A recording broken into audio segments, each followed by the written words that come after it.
America के एक प्रस्कून शहर रिवरस्टून में जिंदगी हमेशा की तरह मामूल पर थी। लोग अपने घरों, दुकानों और स्कूलों में मसरूफ थे, मगर किसी को इल्म नहीं था कि जमीन के नीचे एक खामोश खतरा जाग चुका है। कहानी शुरू होती है एक माहिर हैवानात डॉक्टर एमली कार्टर से, जो शहर के बाहर वाक़ जंगलात में तहकीकी काम कर रही थी। एक दिन वो अपने असिस्टेंट मार्क के साथ जंगल के गहरे हिस्से में गई।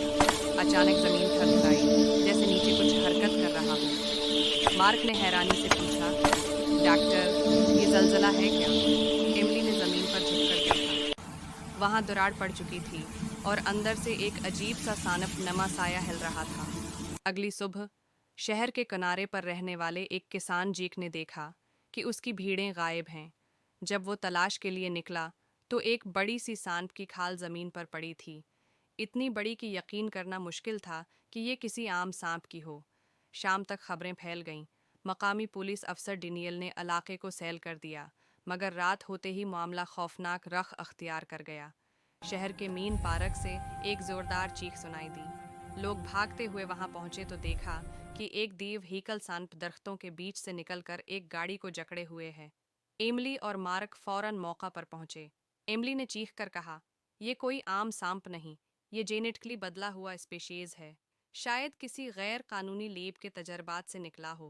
मार्क ने कांपती आवाज में कहा, तो अब क्या करें? पूरा शहर खतरे में है। एमली ने जवाब दिया, सबसे पहले हमें उसके सुराख का पता लगाना होगा जहां से ये निकल रहे हैं। दूसरी तरफ शहर में हंगामा मच गया। पुलिस, फायर ब्रिगेड और मीडिया सब मौके पर मौजूद थे, मगर रात के अंधेरे में ये मखलूक मजीद खतरनाक हो चुकी थी। एक नहीं बल्कि 4 दीव हीकल सांप मुख्तलिफ समयों से शहर पर हमला आवर थे। एक सांप ने बजली के टावर इलाके की लाइट बंद कर दी, दूसरा अस्पताल के करीब घुस गया और तीसरा जेरे जमीन पाइप लाइनों से गुजर कर घरों में दाखिल हो रहा था। एमिली ने अपनी टीम के साथ एक पुराना सरंगी नक्शा निकाला। नक्शे के मुताबिक शहर के नीचे एक पुरानी माइन थी जो कई साल पहले बंद हो चुकी थी। उसने अंदाज़ा लगाया कि वहीं सांपों का घोंसला होगा। एमिली, मार्क और पुलिस चीफ डिनियल ने वहां जाने का फैसला किया। अंधेरे में टारच की रोशनी से रास्ता बनाते हुए वो सुरंग में दाखिल हुए। दीवारों पर सांपों की जल्दी चमक रही थी। अचानक एक जोरदार झटके से जमीन और सामने से सबसे बड़ा सांप नमूदार हुआ, लंबाई तकरीबन 60 फुट। एमिली ने एक हाथ से स्प्रे निकाला जो सांपों के हवास को मुतासिर करता था। यही हमारा वाहिद मौका है, उसने चीख कर कहा। मार्क ने स्प्रे फेंका, मगर सांप ने दम से बाहर चले गया। डेनियल ने अपनी बंदूक से फायर किया, मगर कोई असर न हुआ।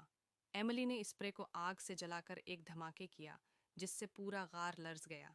सांप चीखने जैसी आवाज निकालता हुआ पीछे हटा और जमीन के नीचे धंस गया। धमाके के बाद गार का रास्ता बंद हो गया और तीनों शहर में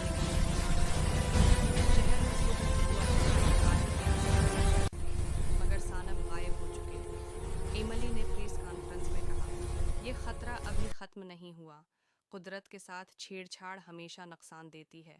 अगर हमने फितरत का एहतराम न किया तो अगली बार शायद कोई बच न पाए। कैमरा आसमान की तरफ उठता है और ज़मीन के नीचे दोबारा वही दरार दिखाई देती है, जैसे कुछ दोबारा हरकत कर रहा हो। ख़त्म, मगर मुकम्मल नहीं।